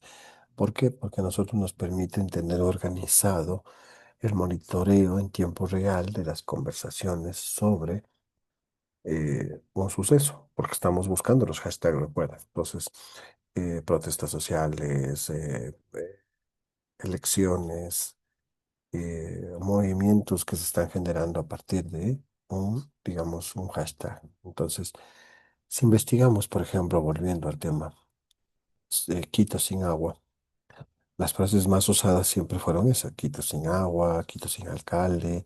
Entonces, y ahí vemos las horas de mayor conversación, las horas de mayor tráfico. Y vemos cuáles son los usuarios que han marcado agenda, se denomina. Y vemos el entorno digital que va predominando la indignación, la resignación, la organización comunitaria, ¿de acuerdo? Entonces, eso se convierte en un mapa narrativo de el conflicto, ¿de acuerdo? Entonces, ¿cómo conectamos esto en nuestro proyecto? Eso es lo interesante. Según el proyecto que nosotros tenemos, y en esta fase, ustedes deben observar y registrar las comunidades digitales, es decir, el proyecto, digamos, al tema que ustedes han elegido. Y por lo tanto hay una suerte de identificación de los actores, ¿no es cierto? Y eso es importante porque o ustedes ya están vinculados o ya se están vinculando o van a vincularse y por lo tanto van a hacer ese barrido. ¿De acuerdo? Entonces, en el caso de la compañera que hacía un tema de violencia digital también contra las mujeres y que también podría devenir en el acoso, hay hashtag ahí que se utiliza mucho, ni una menos, violencia digital y el seguimiento, por ejemplo, de colectivos feministas que están sobre todo en Instagram y en X, ¿de acuerdo? Y es importante ir viendo qué narrativas se van repitiendo. Por ejemplo, está la culpa, está el miedo, está la denuncia, pero está la organización, la sororidad que se denomina, ¿sí? Ahora, si hay el tema de migración y movilidad humana que alguien tiene, por ejemplo, el tema de venezolanos en Ecuador, hay muchos grupos de apoyo, sobre todo en las redes de WhatsApp, y se generan redes comunitarias de busca empleo, por ejemplo, sobre todo, de vivienda, y ver cómo esos se van entrecruzando de, digamos, esas redes se van entrecruzando solidariamente, ¿de acuerdo? Pero también es importante también hacer el mapeo de las otras redes, es decir, las que promueven la xenofobia, ¿no? Entonces, aquí lo importante es que se entienda la idea del proyecto, ¿de acuerdo? Bien, mm, pasemos a la siguiente. Esto ya vimos lo de la crisis del agua. A mí me gusta mucho Gephi, yo les recomiendo que utilicen. Este yo no lo he utilizado, mm, me gustaría utilizarlo. Voy el fin de semana a ver qué tal es este social. No lo he utilizado, pero si es que promete ser intuitivo, les prometo que lo pongo a discusión. Pero me lleva a Gephi ahorita. No, es con Gephi que utiliza.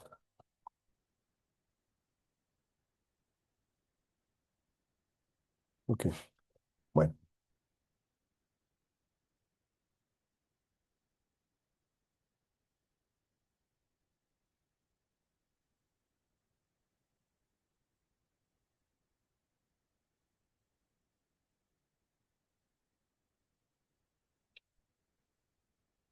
¿dónde está la lista que tenía? Gandhi está aquí.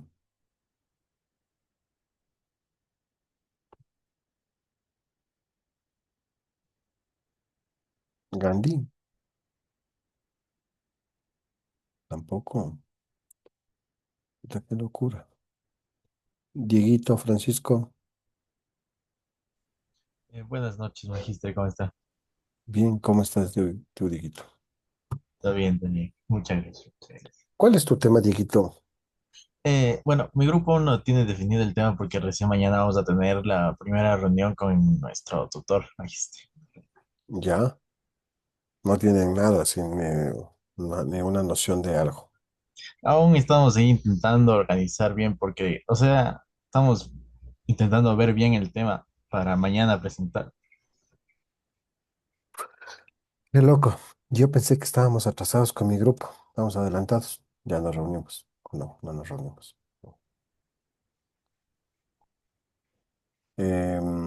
Pero sí, o sea, es importante que se reúnan, que definan el tema, porque si no, está un poco apretado. Ahora, a ti te tocaba hablar un poco de qué aprendiste sobre la ilusión de la privacidad. Sí. Bueno, según el documental, ahí podemos ver que la privacidad en las redes sociales es una ilusión porque aunque nosotros podamos controlar la información a través de las configuraciones o leer los términos que nos ponen en las páginas, hay varias plataformas que recopilan mucha cantidad de información personal. Entonces, y eso nosotros se las damos voluntariamente, aceptando todos los términos y condiciones que nos ponen, porque a veces incluso nosotros no sabemos leer, simplemente le damos a aceptar. Así que esas páginas suelen crear perfiles detallados de las personas que comparten y así las interacciones quedan expuestas. Entonces, el documental también toma una evidencia de que estos datos no se utilizan solo para publicidad comercial, sino para influir en las elecciones que tomamos, emociones o decisiones políticas, sin que nosotros lo percibamos. Así que esa idea de que no tenemos nada que ocultar se vuelve algo insuficiente porque en sí el problema no es esconder información, sino comprender cómo ésta se puede utilizar para manipularnos. Ujú. Súper bien. Em, ¿En qué, digamos, quiero un poco hacer estas preguntas porque es importante? ¿Ustedes han manejado Notepad, todas estas herramientas digitales que son para investigación, por ejemplo? También les voy a pasar los pads que se denominan. Sí, creo que necesitamos hacer un taller de esto también, es importante. Parte de la etnografía digital, más allá de lo teórico, es manejar estas herramientas. Les voy a pasar igual. eh, Pad Soap. Yo uso esta. Me gusta mucho porque es anónima, cuida mucho la privacidad. Ahora les mando.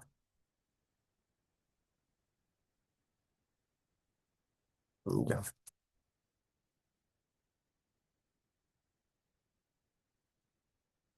bien, ok. Em, ¿Cómo anotamos todo lo que vemos? Esa es la idea, ¿no? Después de todo lo que hemos investigado, vamos a imaginarnos que hemos investigado, hemos visto, entonces, ¿cómo nosotros registramos de todas estas anotaciones? Es decir, hacemos el barrido, vemos la comunidad, hacemos las entrevistas, los testimonios y cómo anotamos rápido en el momento que está sucediendo, cómo organizamos esas notas por temas, por casos, por escenas, cómo compartimos con, digamos, los compañeros que están, digamos, que son miembros del grupo. De eso. Entonces, hay varias herramientas, les mando una. Hay otra que se llama Google Keep también, que es como una libreta de bolsillo, que seguro la conocen, viene por defecto en Android por lo general, ¿no?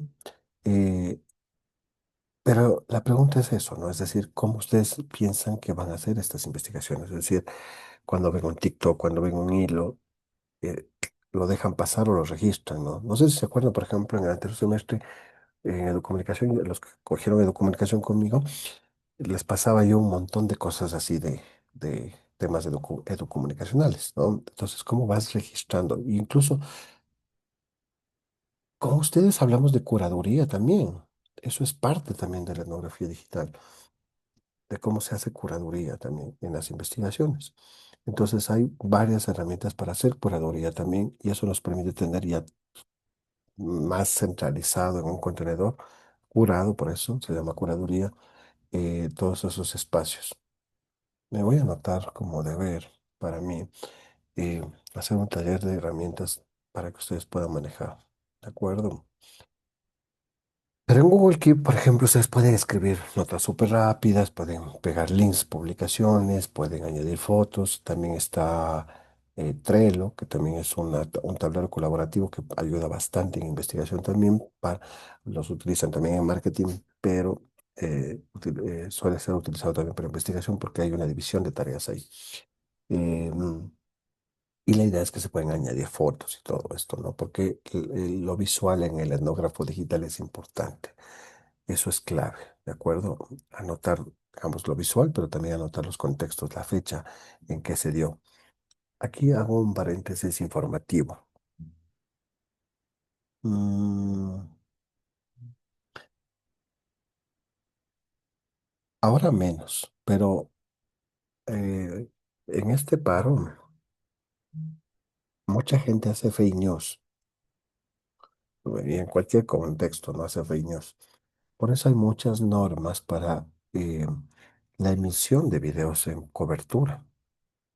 Es decir, la gente que hace cobertura por lo general debe decir y se recomienda decir que, o sea, este video estoy grabando el sábado, ¿cómo es? El viernes 28 de noviembre a las 9 de la noche y está en este momento reprimiendo en mi barrio o está un concierto que está generando contaminación sonora, ¿sí? Es importantísimo eso, su investigación porque probablemente ustedes pesquen algo que no está en el contexto. Es decir, un video que lo sacaron de otro año, de otra cosa y lo están poniendo y si alguien se da cuenta, dicen, pero tu investigación está basada en un video que fue del 2018, o fue en pandemia, están con mascarilla, o sea, ¿sí? Entonces hay que ser muy cuidadosos en esto, es muy importante esto que les digo.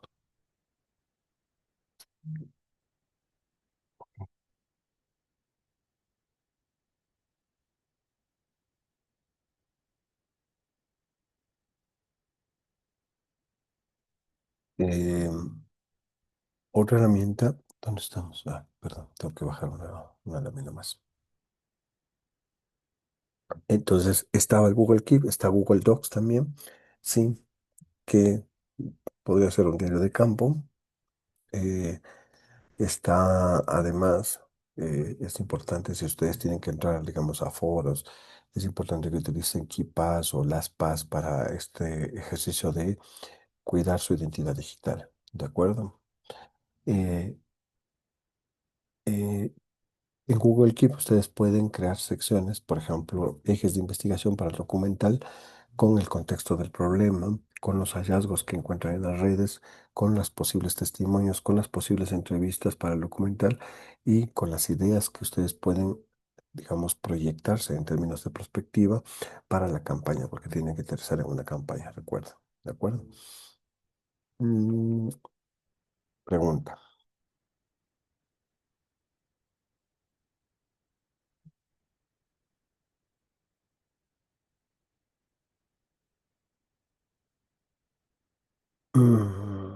Delia, aunque parezca obvio, pero en este documento que tienen que entregar, imagino que la visualización que tú tienes es entregar un documento organizado, que esté, digamos, por temáticas, debidamente indexado, o, digamos, todo un collage ahí desorganizado. O sea, entendería que la respuesta es obvia.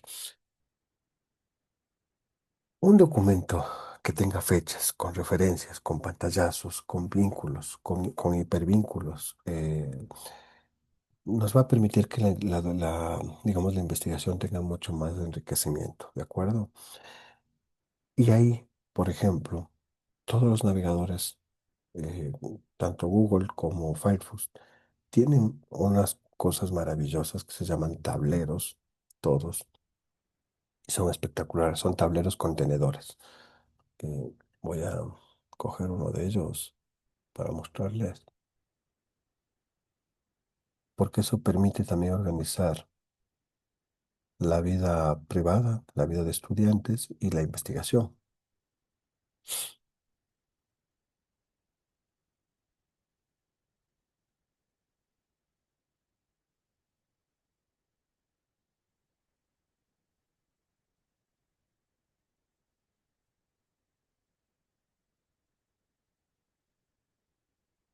A ver, voy a compartirles para que conozcan también esta herramienta que les puede servir, aunque es totalmente personal, pero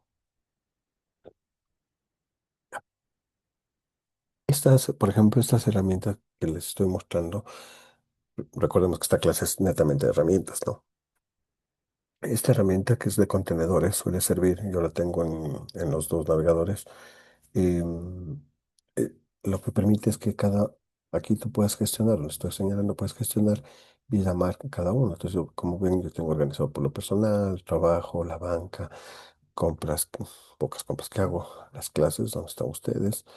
Esto es justamente para entrar de investigación, sí, digamos, de Fisgo, sin que mis cuentas personales sean detectadas, el nombre de mi hija con carrito de compras, otro personal y la cuenta de, hay un poco más abajo, de una cuenta del medio de comunicación que manejo.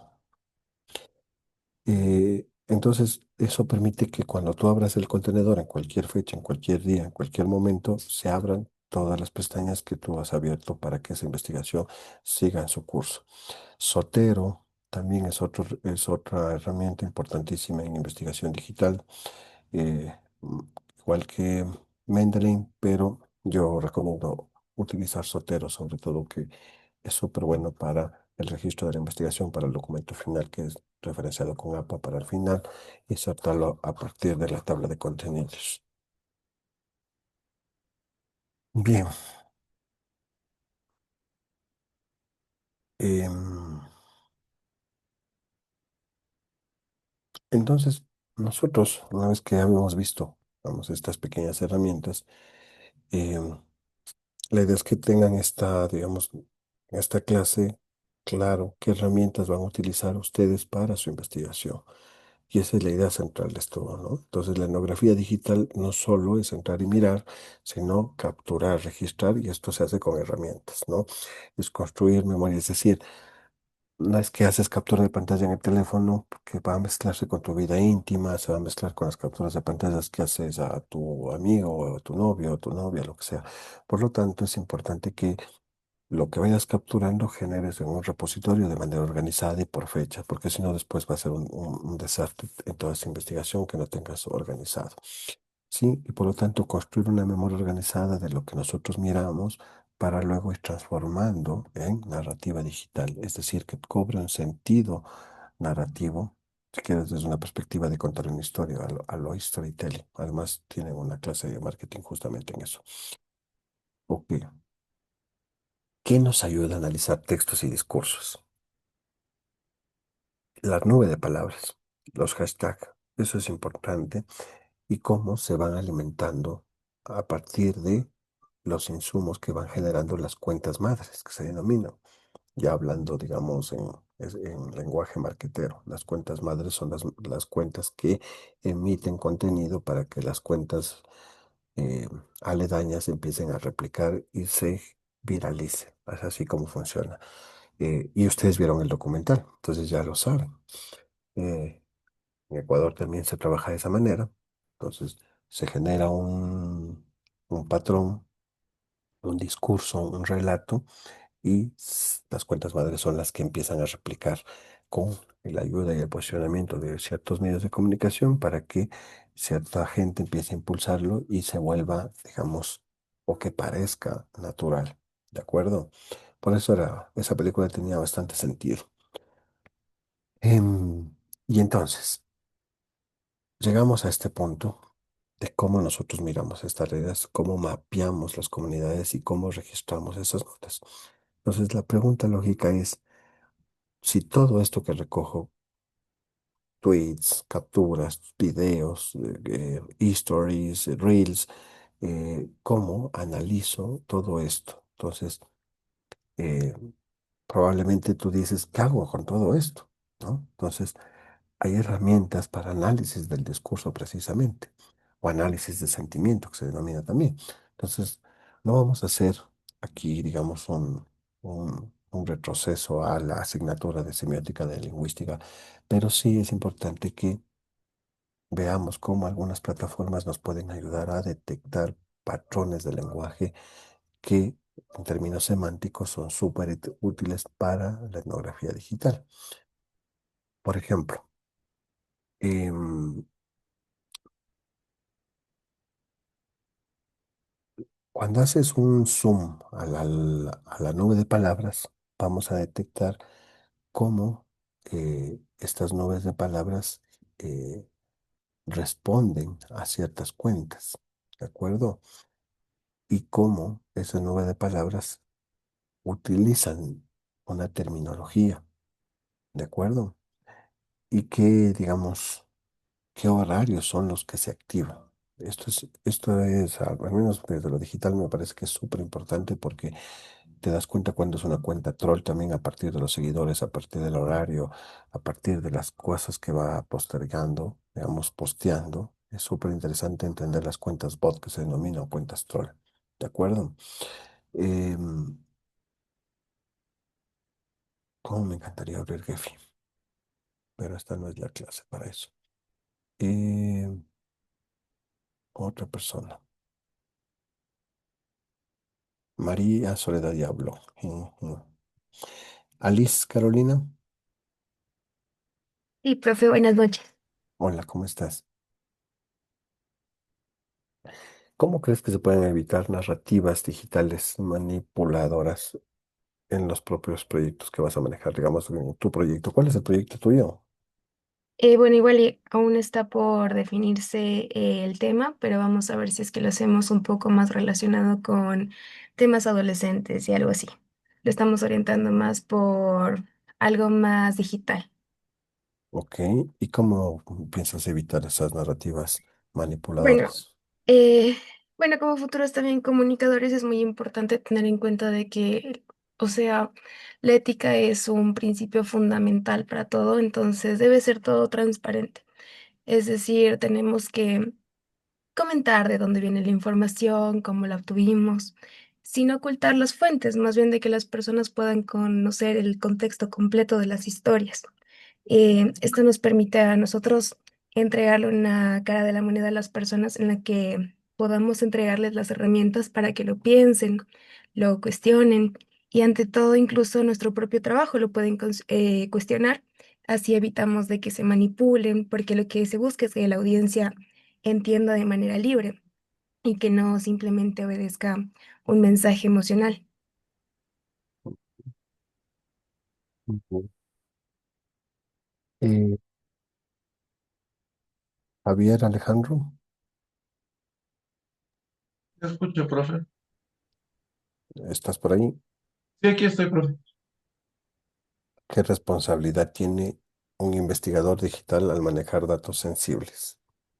Pues tiene una responsabilidad muy, muy, muy grande. Pues como ya muchos compañeros lo habían mencionado, eh, esta manipulación de los datos que hubo en el tema de la Cambridge Analytica fue muy sensible. Se generó, se crearon, por así decirlo, de una forma que yo digo, opiniones artificiales. Y de eso, de esta forma se indujo a una se influyó en las personas para el tema de las elecciones, de sus votaciones en las elecciones estadounidenses. Y pues claro, el investigador al manejar estos temas sensibles tiene que tener mucho cuidado y mucho tacto, porque claro, son datos sensibles, son datos personales, son datos que representan a la persona. Y pues claro, eso cambia mucho. Ok. Chuta, hoy no ha venido mucha gente. Sabiendo que no venía tanta gente, más bien hubiese preparado una exposición que recién leí hace 3 días. Quería compartirles a ustedes de manera informal sobre la felicidad en estudios digitales. Y me encantó, porque además tiene mucho que ver con sus investigaciones. Pero yo les voy a mandar. Pero estos autores, como un paréntesis de esto, ¿cuánto estamos de clase? Las 9:20. Eh, como un paréntesis de 10 minutos antes de finalizar, es que ellos concluyen en la investigación porque hacen una etnografía digital, por eso me encantó, lo encontré justamente buscando información que nos sirva así como lo de la manifestación de Estados Unidos. Y ellos llegan a la conclusión de que la felicidad, ojo con esto, se contagia entre las personas que están conectadas a una red social. Entonces ellos se preguntan eso, ¿no? Entonces dicen, la felicidad solo afecta a nuestros amigos directos o también llega a los amigos de nuestros amigos. Por eso es la red social.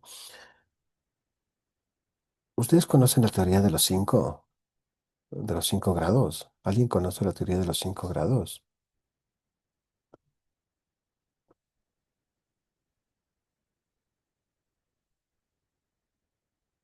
No todos a la vez.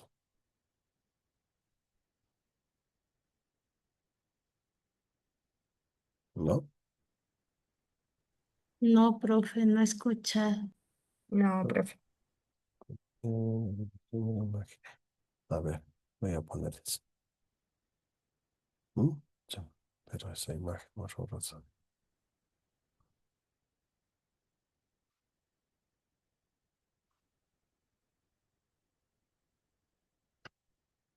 Voy a poner esa imagen. Herramientas, tamaño, grande.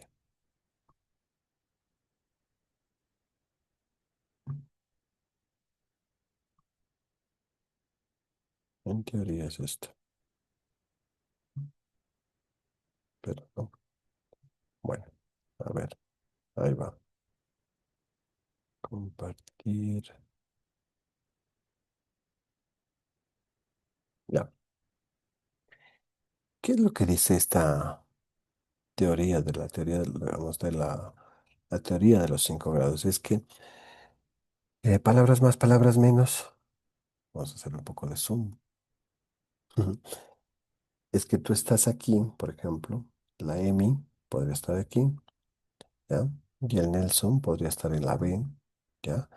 Y hay estas 5 personas que nos separan y por lo tanto también 5 personas que nos unen y que podríamos conocernos.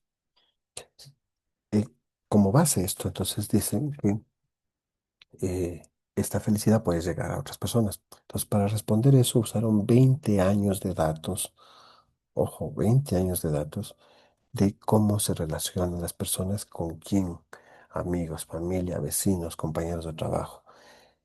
Y vieron qué tan feliz estaba cada persona en distintos momentos. ¿De acuerdo? Entonces, el objetivo de ellos era que querían evaluar si la felicidad puede pasar de una persona a otra dentro de una red social.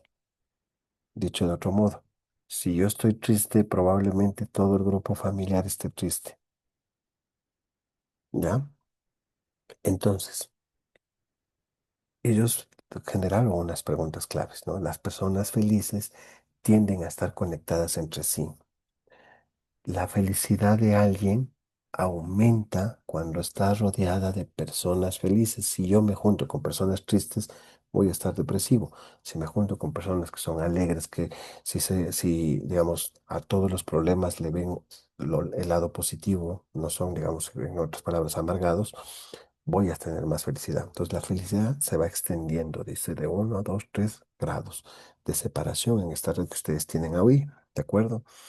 Entonces, hacen un diseño etnográfico y hacen un estudio que se llama un estudio longitudinal y siguen a las mismas personas durante 20 años. ¿Se dan cuenta? Y se dan cuenta, digamos, tienen esa data de 4.739 personas y ven, digamos, levantan todo esto, ¿no? Familias, amigos, vecinos, compañeros de trabajo. Y con esa información construyen una red social completa, ¿no? Entonces, cuando decimos una red social completa, me refiero a lo que están viendo ustedes, que tiene nodos, es decir, cada número es una persona y están los nodos y están los colores, ¿no? Entonces ves qué tipo de relación.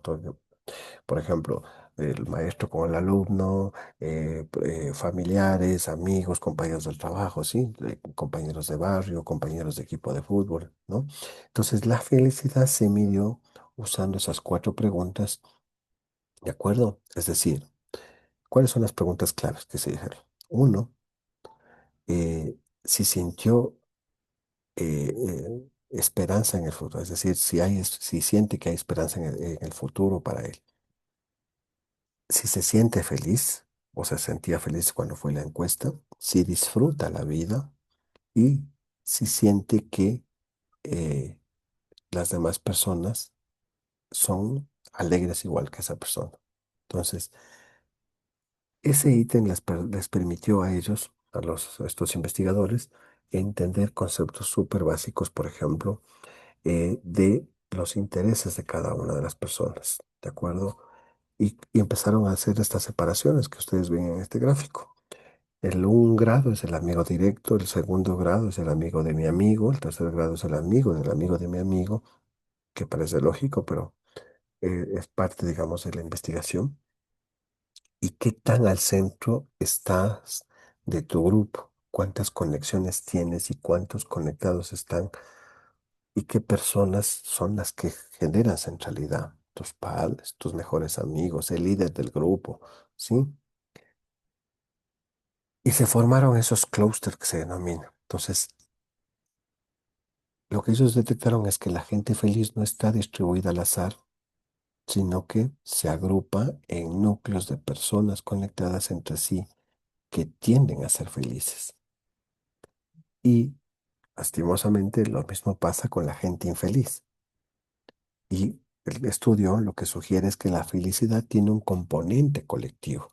Por lo tanto, no es individual. Entonces, no es que yo soy feliz y haya el resto, que digamos esto es el gran tema de toda esta investigación, sino que la felicidad está asociada a estos grados de separación. Entonces, los autores comparaban la red con esas redes simuladas donde la felicidad se irradia a partir de el azar, ¿de acuerdo? Les voy a mandar esa investigación, les va a gustar porque es interesante cómo, eh, digamos, lo que dicen es que no basta con tener muchos amigos o muchos contactos, sino lo que realmente importa es cuántos de ellos están bien emocionalmente. Y ustedes seguramente lo ven en esos memes de superación personal, ¿no? De luto, de esas cosas, ¿no? Entonces, es interesante cómo desde esa perspectiva investigativa te dicen que lo que realmente importa es tu círculo social, ¿no? ¿Cierto? Ok, era un pequeño paréntesis informativo sobre esto. A ver, Emily, por ahí estabas. Buenas noches, dígame. Em, ¿Crees que es verdad esto, de que la felicidad es asociativa o individual? A ver, como experiencia personal, desde un punto medio adolescente, la felicidad sí tiende a ser social, es decir, según las personas que lo vinculen a uno, que se vinculen a uno, perdón, según el entorno en el que uno se encuentre. Pero conforme vamos avanzando en edad y dependiendo muchísimo de las características o tal vez de la forma en la que vemos las cosas, la felicidad tiende a ser un punto individual, es decir, decido ser feliz o simplemente decido no ser feliz y ya no depende tanto del entorno, sino más bien de la perspectiva personal. Eso lo considero yo así porque siempre, al menos en mi juventud, bueno, en mi adolescencia, porque tampoco es que estoy más vieja, no, en adolescencia o en la época del colegio, por ejemplo, tendía bastante a dejarme llevar por el tema del entorno, pero actualmente ya no es tanto así. Simplemente es un punto como de partida. Yo quiero hoy estar feliz, estoy feliz. Si hoy quiero enojarme, me enojo. Si hoy no quiero hablar con nadie, no hablo. Pero ya no depende tanto de las personas que me rodean, sino más bien de mi propia voluntad.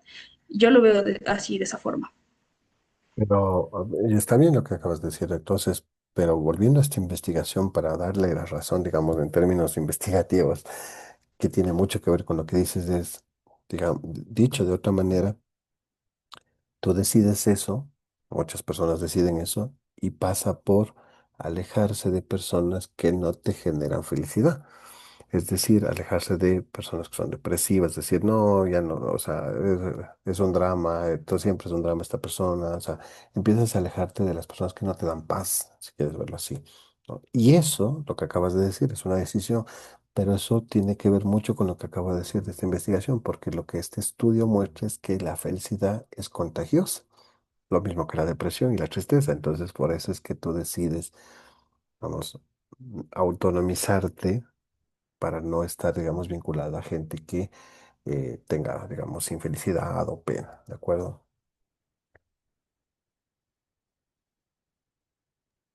Dicho de esa forma, bueno, sí.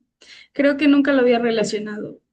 Al momento en que empezó a explicar sobre la teoría de los 5 grados, sí, sí se llega como que un poco a esa conjetura, ¿no? Pero en mi caso al menos, es como hay que ahondar bastante en la situación para llegar a una conclusión como tal, porque nunca se me había ocurrido el hecho de que yo decido ser feliz sola porque no me interesa estar compartiendo con las emociones de otras personas. Entonces, pensé que tal vez podría haber sido una emoción, no sé, una decisión personal.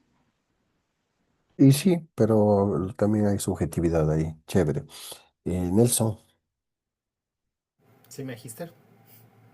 eh, cuéntame tú, Nelson querido, tú tenías una pregunta, ¿cuál era? Lo mío Aquí. habla sobre los datos y la política. ¿Cómo puede Precisamente. la microsegmentación manipular emociones políticas? Mira, mira, justo que estamos hablando de esto, qué chévere. A ver, es que es muy complejo para hablarlo porque, a ver, dentro del documental y de todo lo que hemos desarrollado, se habla de esto de las tendencias, las microsegmentaciones, en cómo se percibe la información a través de las diversas piezas de redes sociales o comunicación y cómo esto puede influir dentro de las personas y cómo convergen en dar una percepción y manejar la percepción a la emocionalidad, utilizando patrones de colores y todo. O sea, es una englobación total. Y cómo esto entra en la manipulación del público y genera a cada individuo creer que están tomando una decisión cuando realmente están impulsados por lo que está dentro de su entorno. Entonces aquí en este punto hablamos de que si una persona X, voy a dar un ejemplo, eh, hablando de la consulta popular, la mayoría de gente estaba en contra y se veía en TikTok y en muchos y el boca a boca hablaban y expresaban negativamente de las decisiones del sí. Mucha gente decía, no, es que yo por voluntad propia estoy diciendo que no, pero ya se estaban dejando influenciar. Y también los patrones de búsqueda, porque yo hice un análisis en Google Trends sobre los patrones de búsqueda y cómo estaba la gente buscando información sobre las preguntas de las consultas. Y realmente la mayoría estaba buscando por qué votar no a tal pregunta. No estaba dando el punto de reorganizar o ver o ser crítico y entender un panorama porque nos dejamos llevar también por la percepción social, por lo que el mismo ser humano es sociable. Y si lo llevamos a este punto de la emocionalidad, también infiere también el entorno en el que estás. Si la mayoría dice que va a votar no, generalmente te inclinas también a votar por qué, por el no. No luchas contra esta corriente. Entonces sí, es una manipulación que existe. Ser críticos es muy complicado y negarse a participar de forma independiente eh, es complicado no dejarse llevar por la emoción, por la falta de información, por no segmentar de buena manera y entender los panoramas, porque todo panorama es diferente a través del territorio también en el que se está manejando. Es muy diferente votar no en un territorio de ciudad centralina a votar un no en territorio, por ejemplo, de Otavalo, que vivió el paro. O sea, todo eso hay que tomarlo en característica. Entonces, ¿cuál es la responsabilidad que se debe tomar? Que hoy en día no somos totalmente críticos, nos dejamos llevar por la emoción, por las redes sociales y cuando tomamos la decisión crítica, no lo analizamos también dentro de los otros panoramas. Eso es lo que puedo decir yo. Chévere. Y para terminar, perdón, solo para llevarle la contraria a Emily, la decisión de ser feliz lo toma uno también en pro de con quién se está rodeando, pero también cuando uno está solo es mejor porque dependes netamente de ti y generalmente la felicidad es una construcción de un día, no de siempre. Pero solo para llevarle la pelea nomás. Ok, bueno, tengo una tutoría a las 9:30, así que vamos a terminar la clase. Muchísimas gracias por asistir. A los que asistieron, a los que no asistieron, pues ya les vamos a tomar la lección, porque no es justo también que quienes han dejado de subirse a la chiva estén aquí. Ok. Caro, ¿quieres decir algo? Sí, profe, yo le quería robar solo un minuto contado de su tiempo. Tengo una inquietud, pero al finalizar, que todos mis compañeros hagan. Eh, o sea, verás, voy a cerrar y más bien mándame un mensajito para darte el link después de después de la tutoría. ¿De acuerdo? Ya, ok, Ya, ya, ya, profe, gracias. ya.